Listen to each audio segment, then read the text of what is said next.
नमः भगवते वासुदेवाय नमः। माघ मास के कृष्ण पक्ष की एकादशी को षटतिला एकादशी कहते हैं। इसकी कथा इस प्रकार से है। एक समय दालभ्य ऋषि ने पुलस्त्य ऋषि से पूछा, हे ब्राह्मण, मनुष्य मृत्यु लोक में ब्रह्म हत्या आदि महान पाप, दूसरे के धन की चोरी, दूसरे की उन्नति को देखकर ईर्ष्या आदि करते हैं, परंतु फिर भी वे नरक नहीं पाते, सो क्या कारण है? वह न जाने कौन सा अल्पदान या अल्प परिश्रम करते हैं। यह सब आप कृपा पूर्वक कहिए। इस पर पुलस्त्य ऋषि बोले, हे महाभाग्य, आपने मुझसे अत्यंत गंभीर प्रश्न पूछा है। इसको ब्रह्मा, विष्णु, इंद्र आदि भी नहीं जानते, परंतु मैं आपको यह गुप्त तत्व अवश्य ही बताता हूँ। माघ मास के आने पर मनुष्य को स्नान आदि से शुद्ध रहना चाहिए और इंद्रियों को वश में करके तथा काम, क्रोध, लोभ, मोह, ईर्ष्या, अभिमान आदि का त्याग करके भगवान का स्मरण करना चाहिए। हाथ पैर धोकर पुष्य नक्षत्र में गोबर, कपास, तिल मिलाकर कंडे बनाने चाहिए।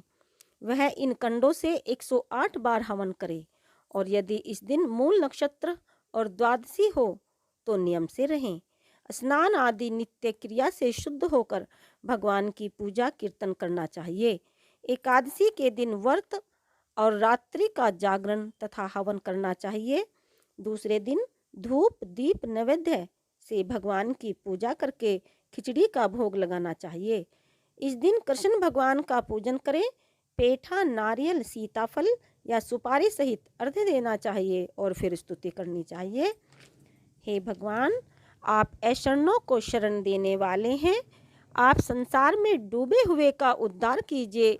हे पुंडरीकाक्ष, हे कमल नेत्रधारी, हे विश्व भगवान, हे जगत गुरु, आप लक्ष्मी जी सहित मेरे इस तुच्छ अर्घ्य को स्वीकार करो।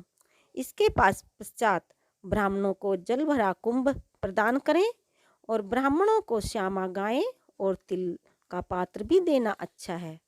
तिल स्नान और भोजन में श्रेष्ठ है, अतः मनुष्य को तिल दान भी करना चाहिए। इस प्रकार जो मनुष्य जितने तिल का दान करता है वह उतने ही वर्ष स्वर्ग में निवास करता है। 6 प्रकार से तिल का उपयोग करें। तिल से स्नान, तिल का उबटन, तिल से हवन, तिल से तर्पण, तिल का भोजन और तिल का दान करें। यह षटतिला एकादशी कहलाती है। इससे अनेक प्रकार के पाप नष्ट हो जाते हैं।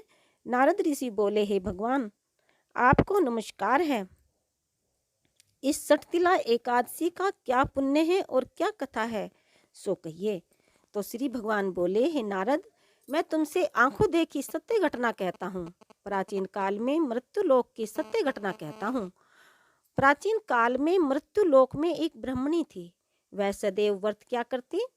एक समय वह एक महाव्रत करती रही। इससे उसका शरीर बहुत ही दुर्बल हो गया, परंतु उसने कभी भी देवताओं तथा ब्राह्मणों को धन और अन्न का दान नहीं किया। इस प्रकार मैंने सोचा कि इस ब्राह्मणी ने व्रत आदि से तो अपना शरीर शुद्ध कर लिया है और इसको वैष्णव लोक भी मिल जाएगा, परंतु इसने कभी भी अन्न का दान नहीं किया है। इससे इसकी तृप्ति होना कठिन है। ऐसा सोचकर मैं मृत्यु लोक में गया और ब्राह्मणी से अन्न मांगा। वह बोली, आप यहाँ किस लिए आए हैं? मैंने कहा, मुझे भिक्षा चाहिए। उसने मुझे एक मर्त्यपिंड दे दिया। उसे लेकर मैं लौट आया। कुछ समय बीतने पर ब्राह्मणी भी शरीर त्याग कर स्वर्ग आई। मर्त्यपिंड के प्रभाव से उसे एक आत्मग्रह मिला, परंतु अपने को वस्तुओं से शून्य पाया।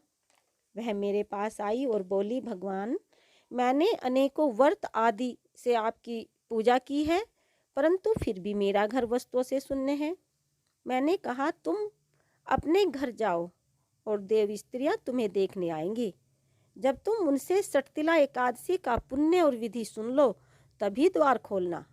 भगवान के वचन सुनकर वह अपने घर को गई और जब देव स्त्रियां आकर द्वार खुलवाने लगी तब ब्राह्मणी बोली कि यदि आप मुझे देखने आई हैं तो षटतिला एकादशी का महात्म्य कहिए।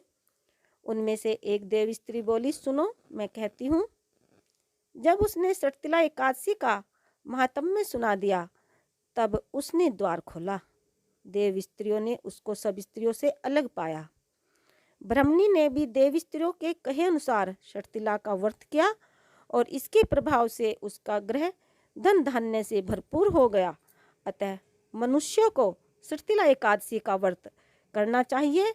इससे मनुष्य को जन्म जन्म में आरोग्यता प्राप्त होती है, दरिद्रता नष्ट हो जाती है।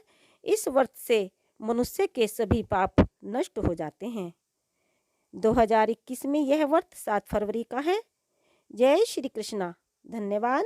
नमस्कार।